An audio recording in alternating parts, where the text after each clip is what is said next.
তো সকাল সকাল দুধ আর মুড়ি খাচ্ছি, শরীরটা অতটা ভালো নেই, তো সেই জন্য এখানে একটু গরম দুধ আর মুড়ি নিয়েছি। তো হ্যালো এভরিওয়ান, কেমন আছো তোমরা সবাই? আশা করছি প্রত্যেকে ভালো আছো, আমিও ভালো আছি।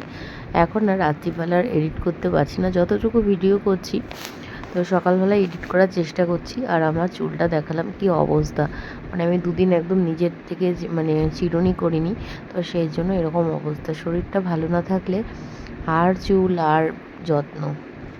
তো যাই হোক, তো যতটুকু পেরেছে মেয়ে চুলটা আঁচড়ে দিয়েছে সেটাই দেখাচ্ছি। তো সকালবেলা ঠিকঠাক করে নিয়েছিলাম, একটু ভালো আছি এখন। আর এদিকে দেখো মেয়ে বায়না করছে কোলে উঠবে, ওর বাবার সাথে যাবে। তো যাই হোক, এই ছোটোবেলাটা আস্তে আস্তে তো একটা সময় গিয়ে বড় হয়ে যাবে, তখন ভীষণ মিস করব আমরা। তো এখন যতই কষ্ট হোক না কেন তবুও কিন্তু কোথাও একটা ভালো লাগা রয়েছে। আর বড় মেয়ে একটু পায়ে চোট পেয়েছিল, সেটারই এক্সরে রিপোর্ট এসেছে, তো রিপোর্টটা ভীষণই ভালো। 2026টা যেন খুবই খারাপ কাটছে।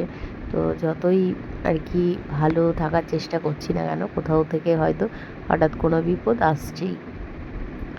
তো যাই হোক, খাওয়া দাওয়া তো সব কিছু কমপ্লিট হলো, আর এখানে হচ্ছে আমি বিছানাটা গুছিয়ে নিচ্ছি। আর মেয়েরা আজকে সকালে ম্যাগি খেয়েছিল। তো অনেক দিন তো ভিডিও করতে পারছি না, আর এখন চেষ্টা করছি ছোট ছোট করে ভিডিও করে শেয়ার করার। তো আমারও ভালো লাগবে, আর আমার পেজটাও ঠিকঠাক থাকবে। তো এই আর কি। আর অনেক দিন ধরেই আর কি ঘরে ঠিক মতন কাজ করতে পারছি না, তবুও না ভালো লাগে না যদি সব কিছু ক্লিন না থাকে, যেন আমি আরও অসুস্থ হয়ে যাই। তো সেজন্য যতই কষ্ট হোক না কেন আস্তে আস্তে সমস্ত কাজই করার চেষ্টা করি। হয়তো একটু সময়টা বেশি লাগে আগের তুলনায়, তবুও ঠিক আছে, মানসিক শান্তি তো পাই। আর দেখো আমার ফটোতে আজকে হঠাৎ লাইট জ্বালালাম, দেখতে দারুণ লাগছে।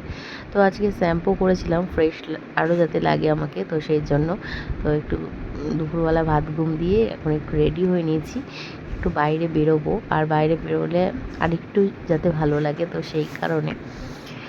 তো যাই হোক, ওষুধ তো চলছেই, আর মানসিক শান্তিটাও ভীষণ দরকার। আর অনেক কিছু না আমার কেনার ছিল বাজারে, তো বাজারে চলে এসেছি। আর দেখো একটু বসেও আছে, কেনাকাটা শেষ। তারপরে দেখলাম যে সবজি বিক্রি হচ্ছে, তো আমি বললাম যে কিছু সবজি নিয়ে নাও, দুদিন ধরে বাইরের খাবারই চলছে আমাদের। তো সেজন্য কিছু সবজি নিয়ে নিলাম, চেষ্টা করব যে রান্না করা। আর ঘরের খাবারের থেকে বেশি ভালো আর কিছু হয় না। তারপরে খাবারের দোকানে চলে এসেছিলাম, রুটি নিয়ে সোজা বাড়ি। তো চলো টাটা, সবাই খুব ভালো থেকো।